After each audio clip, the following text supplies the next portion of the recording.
Isang mapayapang hapon sa inyong lahat. Salamat po at hindi masyadong lumakas ang bagyo dito sa atin. Dalangin naman po natin yung mga naapektuhan.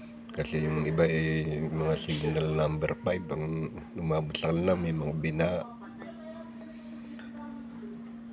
Yun, nag-abang-abang nga kami at baka abutin ng baha dito binabaha nga rin, katutuyo lang ng mga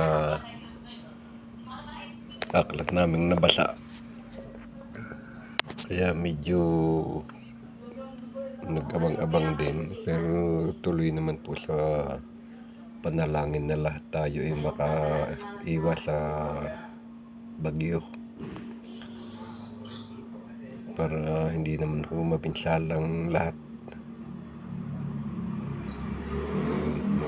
Ingat pa rin po kayo at hindi natin masabi ang panahon ay pabago-bago.